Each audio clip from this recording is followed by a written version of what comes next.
Salford City Radio 94.4FM, the Friday Sports Show with your host Jimmy Petruzzi, bringing you all the news from the local area and around the world. And we're very fortunate to have many guests on the show in sport. We've had some of the world's best athletes, sports people, footballers, trainers, coaches. We've had people on the show who've worked on mental preparation.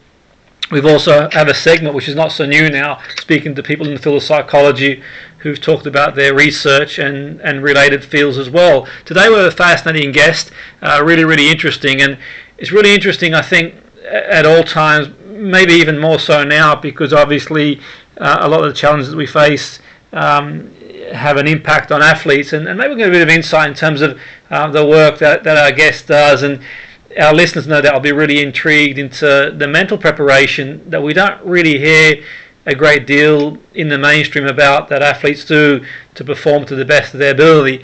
So very fortunate of our guest today, who's got a vast amount of experience in the field of sports psychology, Dr. Andy Lane, Professor, Sports Psychologist at Wolverhampton University. Welcome to the show, great to have you on board. Welcome. What a grand introduction.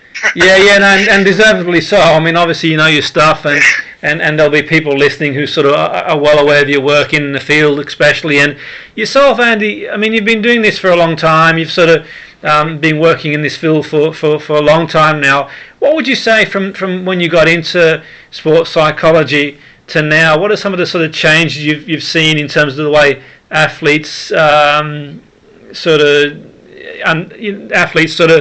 are they more open to sports psychology than they used to be? What's your take on things? Yeah, I mean, the changes are huge. There's greater acceptance at some level of sports psychology. There's absolutely greater understanding that psychological issues impact on sports performance. The language people use is much closer to the kind of academic language or professional language, where people will be talking of confidence, emotions, and how that relates to performance.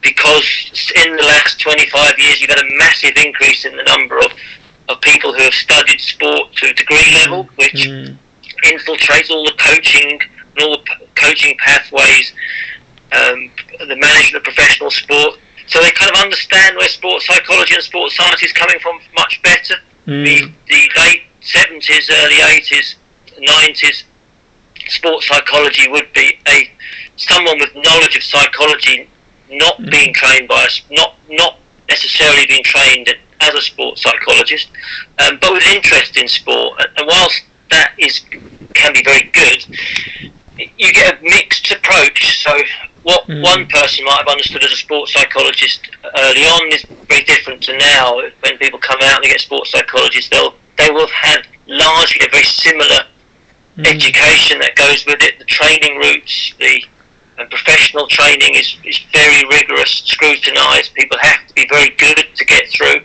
and therefore you hope, and I think this is true, because I know my colleagues were very professional, and deliver something pretty good, or try to deliver something very good around the context which they're working, but pretty professional now, as opposed to it being a service which was added on accidentally or early in the early days.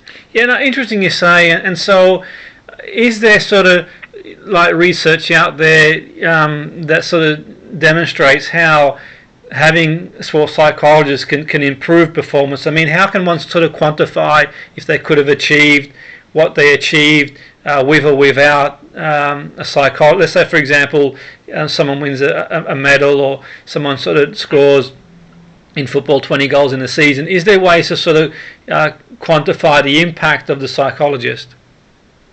Well, I mean, if you wanted a very good study on that, you'd have a group of people at similar level. Some would have a sports psychologist, some would not have a sports psychologist, and therefore and then look at the differences in performance from having one against those not having one, and you'd be able to track that accordingly. I mean, we've done studies where we do just that. In essence, we give people psychological skills to follow, and we look at the differences pre and post, and we get lots of performances beforehand, lots of performances after, to try and tease the size of the differences.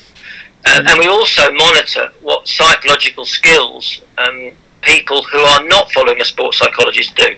Mm-hmm. And I mean, the interesting findings is that when people use psychological skills, they tend to get better at those mental processes that influence performance. So they get better at managing unpleasant emotions. They get better at managing self-talk. So it might be noisy, but they can deal with it much better. Yeah. No. But this is a kind of bit then is that many people who are then playing sport have learned a lot of these things themselves. And if you're reading autobiographies, you'll be reading and the autobiographies of Bradley Wiggins, of Matthew Pinson, James Cracknell talk about I got anxious. When I got anxious, I did this. I hear this inner voice, and I try to manage the inner voice. And the acceptance that if you're reading that, you go, I get an inner voice, and that tells me off. And what they did was they learned to just accept it. Yes. And then you give that a go. And so the sports psychologist is doing a whole lot of stuff in a relatively formalised way, but so are people doing it themselves. And our work doesn't dismiss that, really tries to harness that and see how far people get on their own, with the idea that if you follow a sports psychologist, you get a bit further than what you would do on your own. So there's an added benefit. Absolutely. But, the scientific evidence of can we definitely say really, really difficult. Yeah, no, absolutely. I think it's interesting you say, and certainly we've seen the psychology integrated in a number of performance programs, and obviously the cycling being one of them that was well documented and in Britain, and we sort of saw whether obviously there's other variables at play there as well to create someone at a world stage, but no doubt that sort of mindset. But like you says, it's a really interesting point, no doubt, for our listeners. It's one of them, really. There's probably world-class athletes out there that somehow subjectively they found a way to regulate their emotion and sort of be at that level. But I suppose if you get some awareness of what you're doing, it can only help be more consistent. But in terms of sort of challenges that athletes face, just for our listeners, in terms of they're probably wondering, well, okay, you're a world-class athlete, you train physically. Obviously, in the last few months, there's been a lot of challenges. The postponement of the Olympics, and obviously, COVID has a big impact on people's sort of training and the uncertainty. But in general, what do people present with? What do athletes present themselves with? What are their sort of issues when they underperform? Andy? Yeah, the big challenges are around the big competitions and the things that matter hugely. So it's the ability to be at your best at the point that absolutely matters. And it's almost we look at, say, the professional footballers, and you think, well, they're paid loads. Why aren't they delivering it every week? Yeah. And you go, well, it's not as easy as that because it's the being in the right frame of mind, getting yourself emotionally ready, getting yourself physically ready, so that matches the demands of the task is absolutely necessary. I mean, the interesting part, what we saw with soccer, is that they're now playing in the absence of a crowd, if you're used to that, you've got a whole series of mechanisms which go out to help you ignore the abuse that's coming from the crowd, or be pulled along from the encouragement of the crowd, the roar of the crowd, the momentum your team gets as it gets support around that. I mean, there's a whole series of things around doing that. I mean, simply it's about being as consistent as possible almost all the time, so that you're absolutely confident that when you go out to perform, you'll be fairly close to delivering the best version of you as possible. That's the way I go about with people, and not to be focused on the outcome, but focused on the moments, the process. Just to be your best at you put all your mind into the start of what you're doing, because dealing with that in the best way possible will produce the best performance possible. That's not going as fast as possible, trying as hard as possible, but about getting into the rhythm of the performance as it requires. That what state is required early on, and how do you get into that so you actually focus on the very competition you're interested in. Yeah. Wasn't this week we've had with Djokovic his temper tantrum, the absolute necessity. But why a sports psychologist is quite useful around that environment, but where you get habits of anger. Because I can only think he has picked up a habit of anger where something goes wrong and he fires the ball or he explodes out. And you see that quite sometimes in tennis where it happens, and for most of the time they get away with it because it's usually imploded at themselves or at the racket or at the ground.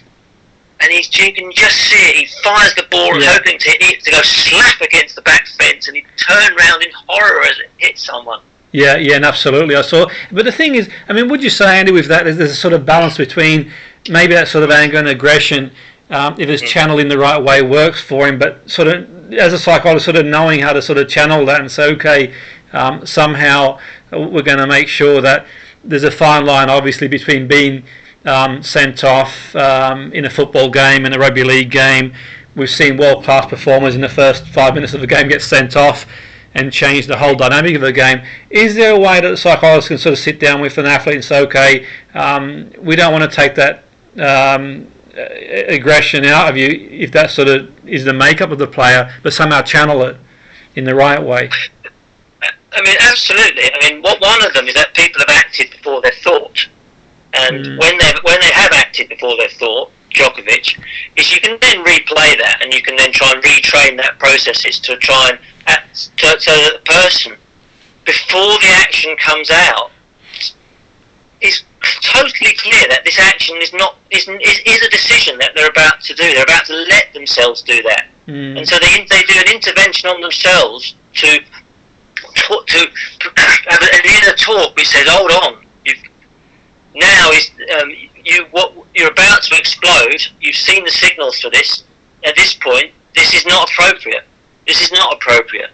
Every parent will know about this because children will be pushing them, and they have to hold it in, They say, of course, and they speak nicely to their children. They're regulating their emotions, and it's tiring to do so. But it's learning that it's not acceptable and it's not functional. And you've got yourself into a habit, and I think it's more the habit. It's seen as okay. Sometimes endorsed by the crowd. You quite like it when someone loses their temper. Tennis is one where historically, John McEnroe does the tour now, and I think in the contract he has to say you cannot be serious. In the contract he has to argue with the umpire, and the umpire plays along. At the time in the 70s, that was not very good. No one liked it, and it was against the rules. But you can endorse that. You can get the crowd on your side to some degree if you show emotions. Showing emotions is quite good. So if you said, right, okay, we want you as a tennis player now to get the crowd on your side by showing emotions, but what we don't want you to do is anger is something that doesn't necessarily get anger at people. No one feels sympathy with you. So when you are going to get angry, if you are going to direct that, you've got to direct it in a way that's express that. You teach them to express it in a way that says, I could do better. I'm upset with myself, I could do better. I'm angry at my shot because I can do better. If they think that, to say it to themselves or to express that somehow so that the audience could see it, you get greater sympathy. And that's terrible because it's such a way of playing the crowd along. But you look at the best psychological, the best athletes at managing the crowd who build to get their own confidence. Usain Bolt gets to Brazil. He's not a Brazilian, but there he goes. First press conference. He's got the Brazilian dancers. He's dancing with the crowd. He comes onto the stadium. He runs up and down. He's got the crowd on his side. He looks like the hometown athlete. That isn't an accident. He's a person, of course he is, but all of the people there have the potential for that. But he works the crowd. He is displaying the emotions. I'm happy to be here. I'm happy to be with you. This is our competition. I'm going to make this great with you. And he acts in that way, and they act in turn to give him the feedback back. He isn't I mean, athletes who are paralysed by the intensity of the crowd because they're so worried that what they're going to do is be horribly overanalyzed. We hear this in the England football team. England played Iceland, of course, recently, didn't they? That's right, yeah. And we got a glorious 1-0 win from a late penalty and a glorious thank you very much for skying it over the bar from the Icelandic. Absolutely, yeah. And I tell you, I was in France when England played Iceland. Iceland fans are, I think, must be all over 6'5", enormous people. Yeah.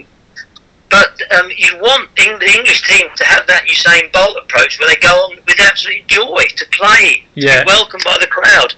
Yeah. Flip that to football now where they haven't got a crowd. What a great opportunity for the Premier League players and managers to introduce some of the young players for whom it's now a football match, not one in front of. I've worked with players where they've suddenly gone up and they suddenly have a game and they then are going into, say, Old Trafford, and they're normally playing in front of 10,000 people, and they step into Old Trafford and they're marking somebody famous, so the whole crowd are chanting at them, and they half concentrate on the game. Of course they are. Yeah. And they're used to being able to hear the manager on the other side of the pitch. They couldn't do that. They can do all of that now. Yeah, that's different, and it's an opportunity to play those players who may well do a lot better at the moment because the pressure is. They don't have to learn to cope with the pressure of a crowd. They have to learn to cope with the pressure of the intensity of the players they're with, and that allows them to sequentially get themselves to that level. So it's a great opportunity. Yeah, it's interesting you say. I mean, certainly one thing was apparent to me with obviously the sort of the suspension of the league through sort of COVID when they started playing again. I was sort of looking to see passively which players would be not just good to go physically but psychologically, and certainly in the Champions League. Obviously, I don't know what goes on with certain teams. I don't want to sort of comment on how they prepare, but I certainly felt that there were certain teams that just psychologically just weren't at the races, good to go again. Obviously physically, and I was surprised that the French teams did as well. They did only because they'd stopped playing competitively a lot earlier than the English and the Italian and other teams. Obviously, German team won in the end. But is there sort of a case for in these sort of times for athletes to have a program, not just physically but mentally, in case the league gets suspended or starts again or things change? And do you see that being really important now, Andy, for players to be able to do that? I think it's really important for all of us, actually, at the moment, that if we go into lockdown, we're going to have something to keep our mood high. And it's pretty out of our control, a lot of this is. So we want to be having strategies that keep our mindset fairly good, not catastrophizing. Typically people's mood is managed. They go on holiday. You look forward to going on holiday. You can't even do that now. You can't book holidays. You don't know what, and that you can't book too far ahead. You can't go, let's meet up 3 weeks time as a group, and you can't do that now. So what can you do? Well, around physical activity and sport is quite good. You can get challenges which you can get yourself into. For most people, the reports that the front door was the fastest bit of exercise. People put weight on in the lockdown. I get why you did that. But the flip side of that is, let's get a physical challenge. It's a fitness challenge to sign up for. Try and look at the number of virtual events that are going on, which allow you to do it asynchronously at different points of the day. I think my wife's doing the virtual Great. She's doing the virtual Great North Run this weekend. Wow! And she's doing the virtual New York Marathon in a few weeks' time, and the virtual London Marathon, which are great. Those organisations suddenly said, actually, you can join in, and you then get the collective push from our social medias that everyone's doing it on the same day. It's 26 miles, it's still 26 miles, and that's a challenge, and you can plod that. It gives you something to look forward to. So that's this weekend, a few weeks' time, and that's going on. So it's encouraging people to go, what's under your control that you can do? That's quite challenging, that you will enjoy, and you can actually doing it. My own, in lockdown, I thought what I'll do is I've got a chin-up bar on the side of my house. I thought I've never used it. I'm going to do one chin-up for each day of lockdown. 125 I ended up doing. Wow, yeah. Now, it's really interesting you say, obviously the social element too, and sort of being able to integrate with sort of people. I suppose one thing I was sort of thinking, Andy, one thing that sort of, you mentioned now obviously that, sports psychology has been a big thing. There's been, in the last, however many years, and sort of people have sort of, there's been books and sort of coverage of it on the media and so on and so forth. Now, one thing that sort of, I think is a sort of grey area for me in my experience is a sort of defined line between, say, obviously sports psychology is a regulated profession, but you've got like loads of people who do like mental skills and mindset, which not always are, and I suppose sometimes that sort of fine line between the clinical issue and the performance issue. At what point does one identify that the athlete might be suffering from, say, a clinical issue that is not really performance related? They might have, is there sort of, what are your thoughts on that really in terms of sort of understanding where they need clinical help? It might not be performance. Mm-hmm. No, they're very good points. Just the first point, sports psychology isn't that well regulated really, in that there are many people practicing as calling themselves sports psychologists, although it's a protected term, who have not qualified, and many people who are practicing get in there quite easily, and that's a bit frustrating. Yes.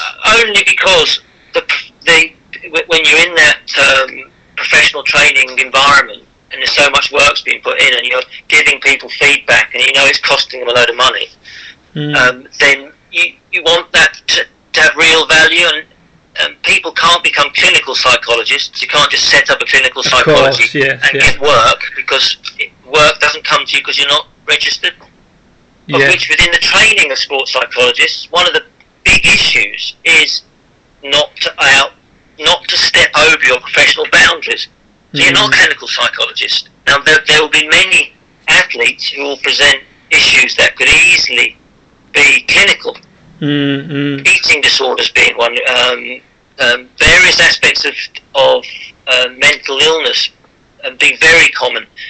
What you are there in that is the early warning system, and the person who encourages the athlete to then seek a referral via the pathways around clinical sports psychology. If you're working in with a team frequently, then you want to set that up yourself. So you find a clinical psychologist, of which you then get support from that person. So if I want to speak to a clinical psychologist, I have people I talk to, and therefore within the referring on is and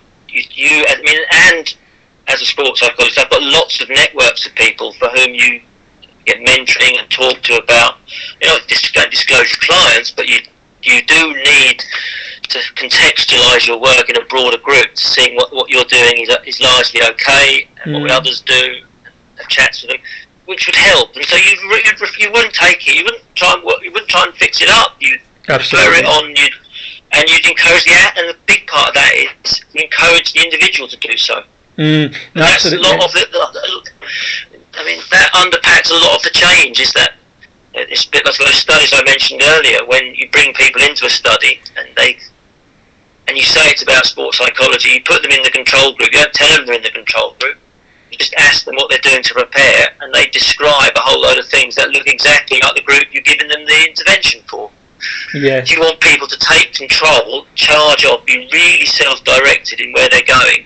And therefore, when you go, I probably might have a problem with my mental health, my eating, I'm going to speak to someone who can offer me some support, and that's really a really good way of doing it. Yeah, interesting point you've made. I think they're really important points. I suppose the other thing too could also be a medical issue, say for example if they've got like a thyroid issue or something like that that's causing some sort of anxiety, sort of having that sort of network to sort of to obviously refer on, I think is really important. I just sort of think there's been a positive thing. Obviously, the psychology sort of getting out there, it is important. But like everything, really, it's one of them. There's been like an explosion of sort of, at least as far as I can see, people who sort of, whether they read a book or go on a workshop or watch a few YouTube videos, become that sort of, an expert in the mind all of a sudden, and that's a worrying thing too. I think in terms of in terms of, say for example, giving sort of advice where they sort of might be a little bit out of their depth in these situations. Well, I think things like YouTube are very good ways of learning how to do a relaxation skill. So you go, I'll get a bit stressed. And whether you need one or not is a different matter. But if you said, actually, I want to learn how to do progressive muscular relaxation, absolutely. You go to YouTube and you can listen to 5 or 6. You can listen to 50 different versions of it. Find the accent you go that doesn't grate on you. Music behind it you don't like, or you could find the text that they're reading. I've encouraged people to do this. Find the music that they like. And then have somebody who they want to narrate it, or narrate it themselves, and have it to the music they like. We did a load of stuff with a boxer around relaxation, where I gave him a relaxation tape just slightly before YouTube, and he laughed. He said, "You've given me the tape my wife has got for antenatal classes." Right? I said, "What?" He said, "I said, of course, it's exactly the same thing. It's about learning to control your breathing, control your inner states, and it's really, it was the one taken slightly out of context. He wasn't. He thought I genuinely made a mistake. But you can learn the psych skills. You can learn some psych skills. That doesn't mean you need to do them. Absolutely. I personally think that skills like goal setting, skills like imagery, self-talk, relaxation are skills everybody should learn. Absolutely. That we should learn these things. We should learn to be good at. We should be conscious of what goals are undermining our behaviour we don't know about. Because I think a lot of issues around diet are people don't realise that they're eating. That they eat to cheer themselves up, and they have a goal. They love food. At the point you go, I love food. It cheers me up. I eat to cheer myself up. You can go. Well, you can do something. You can do that some of the time. You can't do it all of the time. But by being conscious of it helps you manage yourself across that whole spectrum. End up finding yourself either obsessed by food or obsessed or horribly overweight as a consequence. You're conscious of it. I mean, I think people should be good at setting their goals, realising when they've set outcome goals which are beyond their control. Yeah. Absolutely. And then thinking through the process goals, which are actually under their control. What's my goal right now? Against imagery and imagery that you could use in all, And so I'm doing this skill. What does it involve? How do I do it better? Yeah, absolutely. You can get a coach to do it, but you can video most things. You can video yourself. You can watch yourself going. You can go, and when you watch yourself going, you go, look at that. You can look at that. Look what I'm doing wrong there. I didn't know my foot was going like that. And then you can start changing that, or or changing the bits you want to do by playing it in your mind using imagery. Great. Absolutely. Yeah. No. Whether you need that, it's quite useful to have those skills, because actually most of us have these in an untrained way. And so we can just give them a go. We can give them a go to a point to try and use them more often. Use them so they're clearer. Yeah. If you're doing imagery, you go, well, does my image get clearer now? Ask yourself the right questions. You can actually make improvements. Maybe you need a sports psychologist to help you ask the right questions. Maybe I should be pushing my own business a bit more. Yeah. No, you make some really good points there. I think there's some great stuff out there, on YouTube, and on iTunes, and it's just sort of filtering through. I think there's sort of fine line between, say, for example, you see, some ridiculous claims out there. At least I think they are anyway, in terms of what one can do and achieve, and there's usually, in those circumstances, sometimes it's sort of pointing people towards, like someone sent me, for example, Andy, a link a few days ago about some sort of program about unlocking their brain or something along them lines. I'm thinking, it's basically, you watch the video and think, well, at least in my opinion, there's so many far-fetched claims in terms of, and that's the sort of thing, really. There is some great stuff out there, absolutely, and I think that, it's just trawling through and finding stuff, but also being aware as well in terms of, not just in sort of sport, but in general, in terms of, some of the sort of the claims that are made out there. It's sort of, you kind of look and think, wow, it's a bit over the top, really. But like he says, I mean, it's finding what's right for yourself and sort of going forward and going from there. But I mean, in terms of you guys, do you have resources out there, and you could perhaps point people to that in that direction to see? I know you've got your website and you've done research and all the like. Do you have something specific that people can go and have a look and see some of the work that you do? Well, my work is on my website, winninglane.com. Yeah. It's a bit chaotic and there's a lot on there. And so that would be a reasonable start. Yeah. For people to go and look at. We did a very nice piece of work with the BBC a few years ago, where we looked at the effectiveness of brief sports psychology interventions on BBC Lab UK, which was put out in the Olympic year, which 45,000 people took part in this study. And, wow, yeah. The sprinter Michael Johnson narrated as brief, short sports psychology interventions. Fantastic. To try and get people to change people's ways of thinking and how they control their emotions. That's an interesting article to read, and it connects to a few resources that are quite good. Yeah, no, fantastic. Which you Google Lane Frontiers, that thing that comes up with it. Yeah, no, absolutely. That'd be great stuff. I mean, our listeners, we have a lot of listeners who are involved in sport in various capacities, and irrespective of whether they're a world-class performer or just someone recreational, there's always a place for improving. I think there's that sort of, we all play sport, whichever level we're playing, to compete, to at least be the best we can be. And do you find that there's more and more recreational sports people that sort of want to sort of do just to improve their game, even incrementally, to be the best they can be, take up mental skills, sports psychology? Andy, do you find that sort of more and more these days? There's a massive, that's absolutely right. Because everybody wants to get better. Everybody who takes part in sport, sport is competition, gets a bit nervous.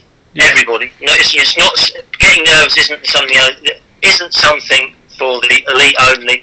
And interestingly, we think the elite shouldn't be nervous anyway because they're so good. But everybody gets absolutely common, whatever level you're at. And there's a mass of self-help materials out there.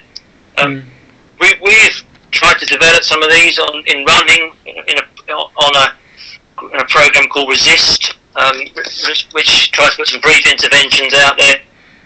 So yeah, absolutely, and I think that's a way to go, and it's an absolute way to go to try and help the general public who are taking part in sport to get access to some sports psychology which they can use, and it comes in all sorts of different forms, and try and help them in a way that gives them something useful to do. It's why I think actually will try and learn some of the skills is not a bad starting point. And things like goal setting are fairly commonly embedded into quite a lot of the language regarding which many people exposed to sport are learning about or involved in. Yeah, absolutely. I think they're sort of fundamentals that every athlete should have. One thing that surprised me over the years is the sort of obviously it's making more and more headway now, but it's taken time, I think, to filter through in the world of football. But now it's becoming more apparent where sort of margins are sort of really, really fine. I mean, just sort of from your own observation, I know it's probably a difficult sort of question to answer, and it's many things at play. But I mean, why do you think that would be in terms of football? It seems to me that other sports have taken psychology on board a lot earlier, but it's sort of coming through in football now and has done so. But generally speaking, do you find that other sort of sports, for example, Olympic sports, have sort of been using sports psych for longer than football? Yeah, I mean, a lot of them have been for a long period of time, and football has off and on also for quite a long. I mean, I worked with some professional footballers in the mid-90s, so it's a long time ago. It's a long time ago now. The London Olympics gave a massive impetus to sports sciences, working with our Olympic sports, and we put a massive, great team in that, and therefore there's a great deal more exposure of athletes to sports psychology, almost because of the London Olympics.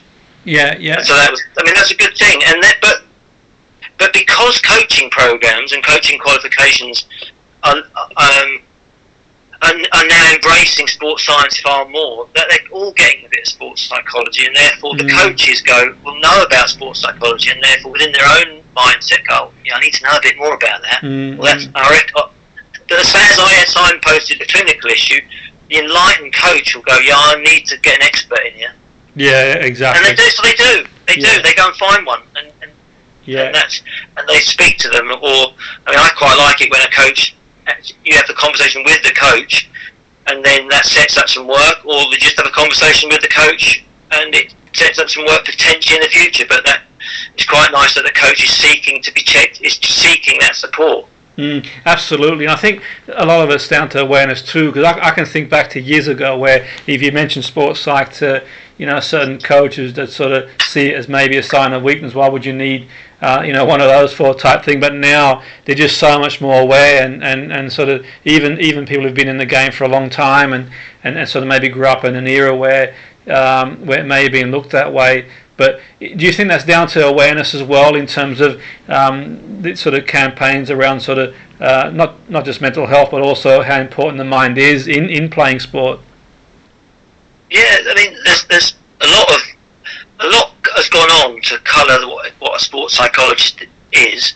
Remember when Steve Collins boxed Chris Eubanks, they had a hypnotist in the ring. Supposedly, Steve Collins stood there with his eyes closed, and his hypnotist hypnotised Steve so they couldn't feel pain.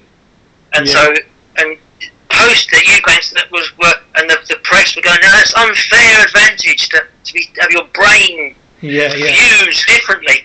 And in the end, it all comes out. It goes, well, no, we had one of our mates here. It was a massive, great PR thing, massive, great way to get into the mindset of Chris Eubanks, one of the most fiercest and mentally strong athletes we've probably ever had. Yeah. And you go, so can a sports psychologist do that? Well, people don't know what a sports psychologist does anyway. And the sports psychologist wouldn't say anyway. But this was a way of creating the impression that they're much better. So if it's presented as we are going to present this unbeatable athlete, then you say you've got a sports psychologist. If it's presented as, all our athletes might be suffering from mental illness, then you would say you haven't got a sports psychologist, because it's a vulnerability. Yeah. And there's a little bit of management of how it's presented from your sport to the rest of the world, and how you present yourself as an athlete, as a team. And which is part of the show business of sport. But that's really fascinating that you've said that, and that sort of really intrigues me in terms of, you mentioned there sort of, they said they brought a hypnotist in for sort of so he didn't feel pain, and so I mean, that's a sort of interesting. The reason I'm interested in that is in terms of, so do they not? Does the athlete sort of then, that gets into their head on some level, and obviously if they start believing that, it's going to impact their performance. But do you not see, maybe that I can't speak for the team around the athlete at that time, but do you not think that that's when a sports psychologist sort of can counter that and sort of get the athlete to focus on process and sort of ignore what's being said if it's got under their skin type thing? Yeah, you would. If you were in the other poke, if you were in your opponent, the Chris Eubanks' corner, you'd want to be working with Chris about what you're doing. You don't need to worry about him. What our game plan is this: we are going to go. Our strategy is around that, and the mindset is around this. And I mean, boxing is a really interesting one because the intensity is really high, and there's so much on it, more than any other sport in many ways. Because you have one contest which can be career-ending and career-changing. That you win, you could go from a small-town fighter to a massive-time fighter next time. Massive pressure, massive pressure, and it's. Yeah. And I worked with a professional boxer, and where in the week of the contest, he heard from that the opponent had put a load of money on himself. Wow. Or the promoter had put a load of money on it. And so it wasn't breaking the rules. Nothing about breaking the rules. It was about somebody said how confident they were.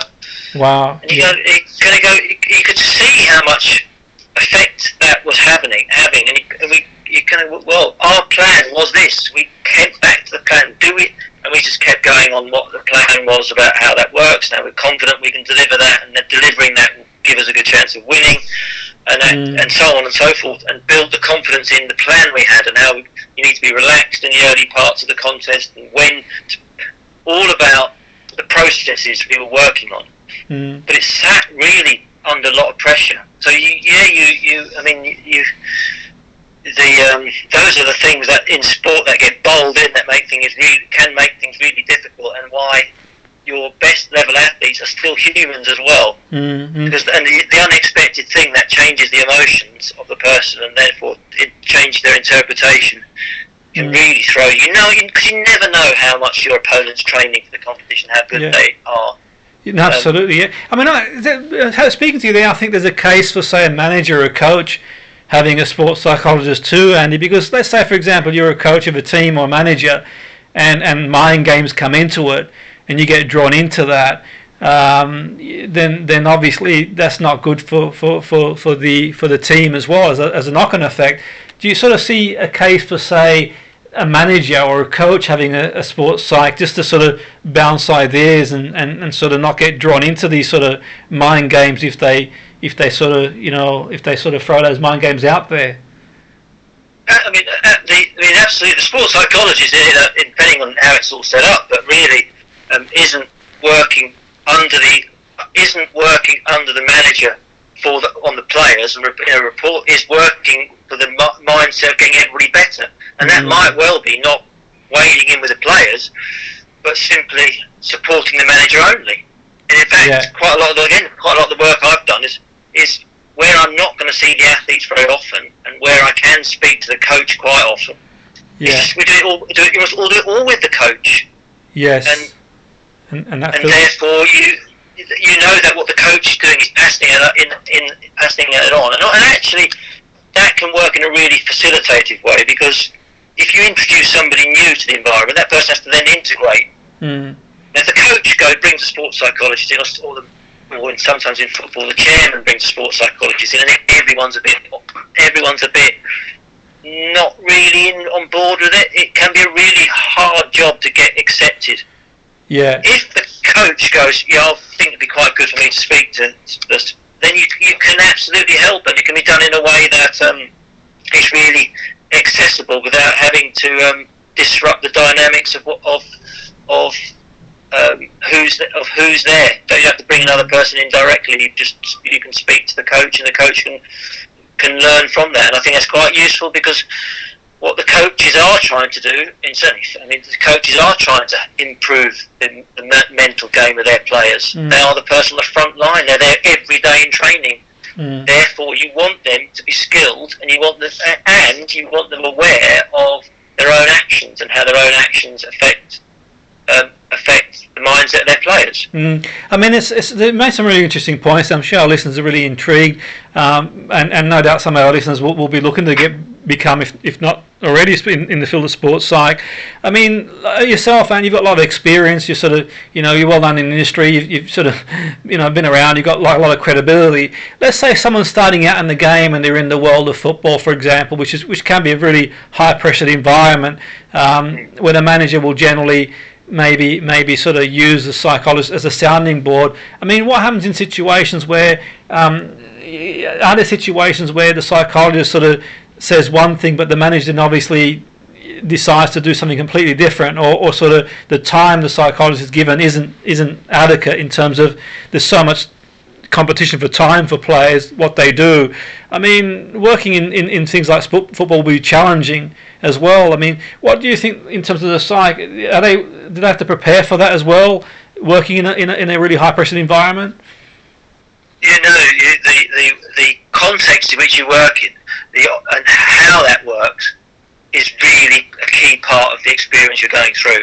It's not going to be in a sanitised world where you get an opportunity and everyone's listening to you. Yeah. You've got people who are coming in to a session where you might be doing it, and their mind's miles away. And so they're not. And so that adaptability, understanding what your opportunities are and how you can work best, is a massive part of the experience that people have got to learn. And it's they're just. It won't be a blank canvas, and here you can now put the information down, as it won't be that you expect a much difference overnight when you're trying to encourage people to do things. It's why I think you want the driving from the people themselves. Is that if they are getting nervous and they think that imagery is going to be really good, they really want to learn about imagery, you help them learn imagery. You help them find a context for imagery. You listen to the feedback that they've got from when they're using it. You encourage them to do different things. But they are then absolutely bought into whatever thing that's going on, that's going to be done. And they're actively trying to make the change themselves. You're facilitating that and providing more feedback and guidance. But you're not. Where the coach is disagreeing with you and the athlete, you're really struggling because you're not going to make any difference because you're in the middle of an argument. And it's getting that commonality of, well, what actually do we want? How are we going to get there? How do you want me to work? And how can I deliver that or not, as the case may be? Or who do I find? Or how do we get that request done in the best way possible? I mean, I think the people, that's really. That's where the people involved go on. No, that's really. I mean, sort of mentioning that. I mean, would there be a case with maybe the psychologist working close to a physio, for example, and saying, okay, the player comes in to do like some treatment. They do some visualization. They do some self-regulation while they're doing physio work. Do you think that's an option to sort of to bring it in? Because obviously time is of the essence, and you've mentioned there the context and situations. And could the psychologist maybe speak to the physio and say, okay, while you do treatment, they can do some rehearsal as well? So I think that in the future, the next 10 years or so, will be the introduction of greater multidisciplinary practitioners. So, and physios are great psychologists. Physiologists are great. Coaches are great psychologists. So they have certainly a great psychological impact, and they can be great psychologists. And therefore, if you can deliver that information in the best way possible by using knowledge of sports psych or psychology, you'll get the person far further along the line than they would otherwise. I did some work with Qatar where we looked at the interviews of athletes injured, and physios play an absolutely massive role in the speed in which athletes get back by improving their mood, improving their mindset, adherence to the programs. If you believe that you follow X, Y, you'll get back, you'll stick to it far more than you think you're stuck in rehab for the next year. Imagine how difficult it would be to try and rehab yourself. Absolutely. When the goal is you could be out for 6 months. Yeah. And you're not certain if that's true or not. Yeah, absolutely, yeah.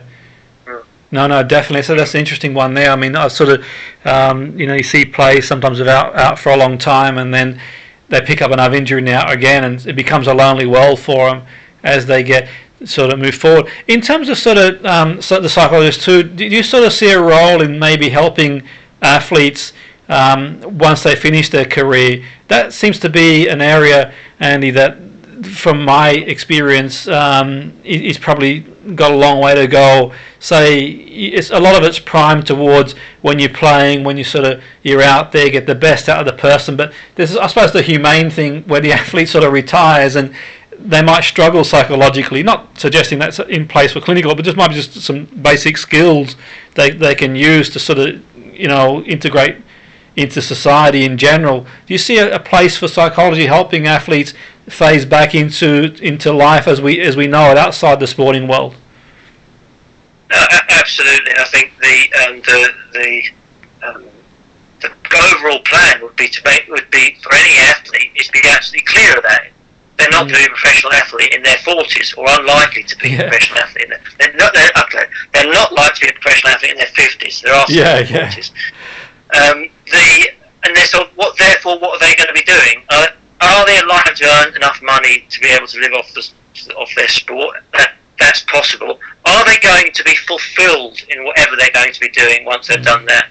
Which is an even bigger gap, because you are used to, as an athlete, being on the centre stage. It's been around around your performance. You having goals that you get intense emotions on the success and failure of. You're training for performing in public, or for people watching you. How are you going to replace that? What are you going to do to replace that? You don't have to look for something that's like it, but you need to either exercise all that out of your personality in the competition, and then find something else you might want to be doing. But you need to think through your life as what are my goals? And there's sometimes, against the media thing, is that you need to be totally focused. You do, but you do need to be totally focused, but that doesn't mean 24 hours a day. That means you need to be totally focused when you're training. Outside of that, you need to be resting your mind. If you're sitting there playing video games, watching TV, thinking about training, you're not resting. You're thinking about training. If you want to, so you might want active recovery, active planning, refresh the mind by doing something interesting. In the early stages, before the athlete's thinking about retiring, hobbies. Do they enjoy? What do you enjoy doing? Do you enjoy making things? Do you enjoy talking to people? Do you enjoy, and so on? What are your skills? What do you like? Do you like being around with people? Now, those sorts of questions, which someone says, they might say, I'll tell you what, I like it when I'm doing stuff on my own. And I actually quite like, and so on. It might well be that they might enjoy doing carpentry, right? Yeah. When they finish sport, they could be carpenter. I mean, which is earning loads of money. If they would be a plumber, they'd earn a fortune. Yes, absolutely. Yes, I only say that because I know the plumbers £100 an hour, I think, when they come out an emergency. Yeah, no, absolutely. And I saw a meme the other day on social media about the career. But no, you're right. I spoke to a footballer a few weeks ago. I actually interviewed him, and he talked about how he started doing art and taught himself to do art while he was playing football as an escapism, and now he's sort of doing it as a sort of sideline. If it takes off, great. But he talked about how that really helped him mentally to sort of be able to down regulate from the demands of sport, which obviously is perfect. Yeah, no, definitely. Yeah, perfect. And career as well. Yeah. Well, I'll tell you what. If you're quite a good footballer, you could sell your paintings because you're a good footballer. Yeah, absolutely. Yeah, for sure. There'll be people like the one you got like a bit of a head start for sure. That's definitely. Yeah, but I suppose with that too, you get the criticism of rival teams too. So. Well, yeah, but I think that's great. I think that you could get coaching. You could get coaching and all those things. Again, you could go into self-coaching. But you find something that's interesting. If you're into art, you are prepared to sit for 3 hours looking at something, concentrating in something. Great. And actually, you might find that that if you are prepared to concentrate really intensely on something for 3 hours, that might improve your concentration skills. Absolutely. So might be quite useful. Might be a crossover that's quite useful. Yeah, that's a great point, actually. Yeah, no, for sure. So it can also enhance their their sporting ability too. Absolutely, that's a interesting point. And also giving the mind a break too. And do you think it's important for the athletes to give their mind, switch their mind off from? I suppose these days you've got social media too. They spend a lot of time on there as well, which isn't really giving them a rest, not really sort of resting as well. Do you think it's important for them to sort of give their mind a complete rest, whether it's sort of doing art or going for a walk or watching a film or just doing something completely different? Yeah, there is a few theories on this, but if you are constantly in the same task and you're not resting it, you might not be playing football. If you're thinking about it, you're still actively engaged in it. The nice part about the art example, was that the person would have completely stopped thinking about football. So if you said, how much thinking have you done on football? Sitting on the TV for 3 hours be art, is that it probably thinking about your profession will be more watching TV because it's not really engrossed, whereas the art one, it completely engrosses you. You are far more refreshed when you go back to the football part. So that's a really good thing. If it's quite stressful though, the second task, it might well be that it's quite a strain on you.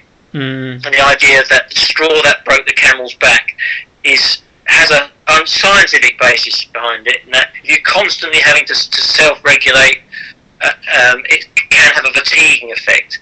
So you'd want to think, just take that, is this quite tiring? We saw that with the football goalkeeper David James played video games a lot. That he then got to the game and he was exhausted. Wow. As an example of it, that might not actually have been the case scientifically, but it did look like if you constantly are doing this, then you've exhausted a resource that you later want to use, and it's been fatigue. That's really interesting stuff. No, that's fascinating stuff. But it's been really great speaking to you. Sort of been really fascinating. Now that our listeners have got a lot out of it and sort of had a really, really interesting insight into the world of sports psychology. I want to really thank you for coming on board the show, Andy. It's been fascinating for me and no doubt for the listeners as well. Great to have you on board, and certainly if they sort of check out your work and which is really interesting for them to look at. So thanks for being on the show, and it's been great speaking to you. Really appreciate it. Thank you. That was Dr. Andy Lane. Thank you very much. It was great stuff. So that was Dr. Andy Lane, sports psychologist at the Wolverhampton University.